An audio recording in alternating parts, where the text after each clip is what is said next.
What's the funniest game that turned serious? Wife went on a 2-week girls' trip that felt suspicious from the start, but when I randomly saw her 2 friends at a local bar with their husbands, they admitted she actually went to meet her ex-boyfriend and made them cover for her. I'm 34, been married to Nicole for 7 years. About a month ago, she comes home and casually mentions she wants to go on a girls' trip. 2 full weeks at some beach resort I've never heard of. The friends she wanted to go with? Carly and Kristen. I've met these women maybe 5 times in 7 years. They grab coffee twice a year, do some shopping around the holidays. Suddenly, they're close enough for a 2-week vacation? It didn't add up. I started asking questions. Where exactly is this place? Who booked it? Why 2 weeks instead of a weekend? How are you affording this on short notice? She got defensive, accused me of being controlling and paranoid, said she needed this break from me. That stung. A break from what? We argued right up until she left. I drove her to the airport anyway, told her to have fun. She gave me this half smile and said, "We'll talk when I'm back." Those words kept replaying. "We'll talk when I'm back," like there was something to discuss. The first few days dragged. She responded to texts hours later with generic messages. "All good, busy, no calls." She posted beach photos, but Carly and Kristen never commented. Usually they'd be all over each other's posts. Complete silence. 5 days in, my buddy Nick dragged me to our usual sports bar. We grabbed beers, watched the game. I was finally relaxing. During a commercial, I glanced around. That's when I saw them. Carly and Kristen, across the room, with their husbands, eating nachos, laughing. These women are supposed to be on a beach 1,000 miles away. I looked at Nick. Am I seeing things? His jaw dropped. I walked straight over. "Hey guys, shouldn't you be on a beach right now?" Carly choked on her drink. Kristen went pale. Their husbands looked confused. Long silence. Carly stammered, "We had to cancel the trip last minute." "Really? Does Nicole know? Because she's posting beach photos right now." Carly tried again. "She went with other friends from work." "Other friends? She hates her coworkers." "Try again." Carly's husband Paul slammed his beer down. "Explain, right now. Why are you covering for Nicole?" People turned to look. The silence stretched. Finally, Kristen broke. "She's with her ex-boyfriend. She made us cover for her. Said you'd never let her go if you knew. So she planned this fake trip. We're so sorry. We shouldn't have agreed." The bar went quiet. Carly was crying. She said she needed closure. Had to see him one last time. We told her it was a terrible idea, but she wouldn't listen. Her ex-boyfriend, the guy who cheated on her twice in college. The one she spent 6 months crying over before we met. 7 years of marriage. And she threw it away for 2 weeks with the man who destroyed her a decade ago. I didn't yell. I turned and walked out. Nick followed, but I couldn't speak. I drove home and started packing. Every single thing she owns went into garbage bags. Clothes, shoes, makeup, books, everything. Took me 4 hours. I dragged all those bags to the front lawn and left them there. Then I texted her one message. "Carly and Kristen send their regards. Your stuff is on the lawn. Don't come home." She tried calling immediately. I declined. She sent a dozen texts. I blocked her number. Her flight lands in 3 days. I changed the locks this morning. Called a divorce lawyer yesterday. He said with her abandoning the marriage for another man, this should be pretty straightforward. My parents called asking what happened. Apparently, she'd been texting my mom trying to explain, saying it was all a misunderstanding. I told them the truth. They were disgusted. Carly and Kristen have been blowing up my phone with apologies. I blocked them too. Their husbands both texted saying they had no idea, and they're dealing with their own marriages now. I keep replaying the moment Kristen said she's with her ex, the way my spa lock dropped, the ringing in my ears, how everything I thought I knew just shattered in an instant. 7 years. Gone. For a guy who treated her like garbage. I can't wait to see her face when she pulls into the driveway and sees those garbage bags on the lawn, when she tries her key and realizes the locks are changed, when she finally understands that actions have consequences. She made her choice. Now she gets to live with it.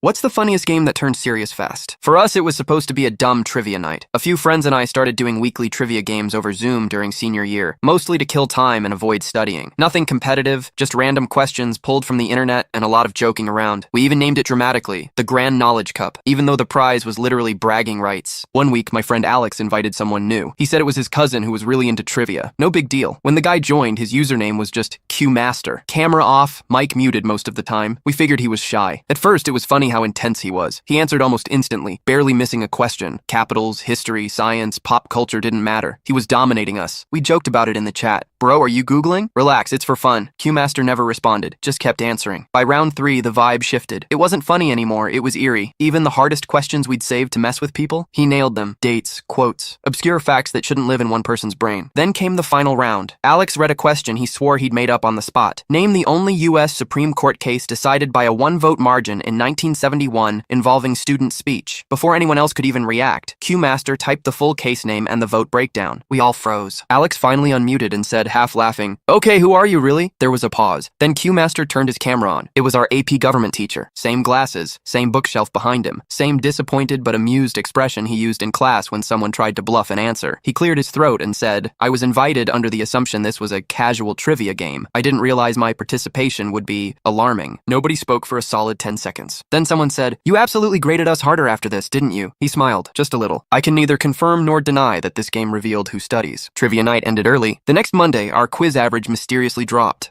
I survived my childhood because of one unexpected voice that reminded me I mattered. When I was 10, I realized my home didn't work the way other homes did. My friends complained about chores and curfews. I learned to measure my steps, my tone, even my breathing. My mother, Elaine, believed obedience was love and silence was respect. She kept a notebook on the kitchen counter with rules written in red ink. Don't laugh too loudly. Don't interrupt adults. Don't waste food. Don't ask questions. Every broken rule earned a consequence, and consequences were never the same twice. That unpredictability was the worst part. My dad traveled for work and wasn't around much. When he was home, he pretended not to notice anything. I learned early that asking for help only made things worse, so I stopped asking. I became invisible. Straight A's, perfect posture, no opinions. At school, teachers called me mature. What they meant was quiet. The library became my refuge. During lunch, I'd sit between the shelves where no one bothered me and read anything I could get my hands on. One day, I picked up a dog-eared paperback someone had abandoned on a table. It was a fantasy novel about a girl who discovered she had magic she wasn't allowed to use. She hid it. She survived anyway. I read that book 3 times in a week. By 13, things escalated. My mom started locking my phone away for days at a time for small mistakes. If I cried, she called it manipulation.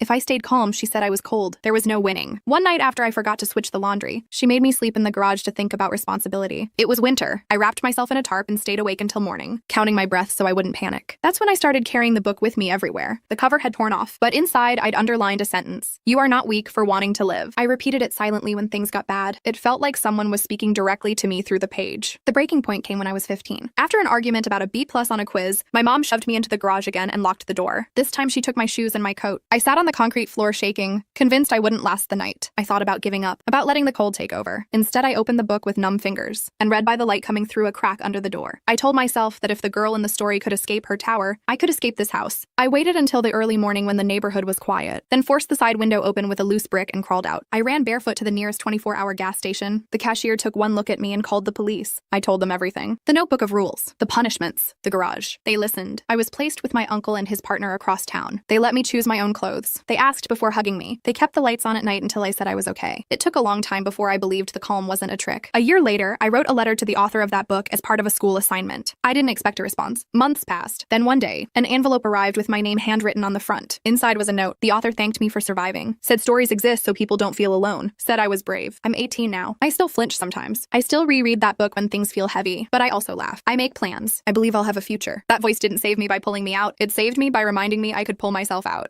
I didn't want our friend to ever come back after he treated our home like a free warehouse and a joke. My partner and I live in a small coastal town, and last spring, one of his old friends, Marco, reached out saying he was in a bind. He'd quit his job, suddenly fallen behind on bills, and needed a place to stay for a few days while he figured things out. We weren't thrilled, but we remembered what it was like to struggle, so we said yes. A few days turned into almost a month. At first, Marco was on his best behavior. He cleaned up after himself, made a show of thanking us for meals, even offered to help repaint the balcony railing. But there were little things that started to feel off. Anytime we ordered takeout, he'd somehow end up with the biggest portion. If we cooked, he went back for thirds without asking. He never once bought groceries, but somehow always knew exactly where everything was in our kitchen. By the second week, we noticed our pantry emptying faster than usual. Cereal gone in 2 days. Coffee disappearing at an alarming rate. Whole loaves of bread vanished overnight. When we mentioned it jokingly, Marco laughed and said, "Guess I've got a fast metabolism." Like that explained everything. In late summer, we planned a 10-day trip to visit family. Marco was still crashing on our couch and complained that he had nowhere else to go. Against our better judgment, we agreed to let him stay and watch our apartment in exchange for feeding our cat and watering the plants. We left clear instructions. Use what's perishable. Don't open sealed stuff. Please don't touch anything in the storage closet. We came back exhausted and hungry, dreaming about a quiet dinner at home. I opened the fridge and just stared. Shelves bare, not messy. Bare. No milk, no eggs, no leftovers, no sauces. The freezer was empty except for a single ice tray. I opened the cabinets next. Gone. Pasta, flour, sugar, spices, even the unopened jars and tins we'd been saving for winter. A box of specialty tea my sister brought us from abroad. Missing. My partner's expensive supplements gone. Even the emergency snacks we keep in the hallway closet were wiped out. Then we noticed the damage. One of our dining chairs cracked. A lampshade torn. Our blender jar shattered and shoved back into the cupboard like we wouldn't notice. The final straw was our cast iron pan, ruined beyond repair, soaking in the sink. I messaged Marco trying to stay calm, asking what happened. He replied with a laughing emoji and said, "Relax, man. You weren't using that stuff anyway." That's when the anger hit. This wasn't someone struggling. This was someone who felt entitled. Someone who saw our generosity as an unlimited resource. The neighbors later mentioned they'd seen Marco, leaving multiple times with large bags during the week. Like he was moving inventory. After he finally picked up the last of his things, he started texting like nothing had happened. Jokes, invitations, memes, no apology, no acknowledgement. I blocked him without responding. Some people mistake kindness for weakness. Letting them back in just teaches them they were right.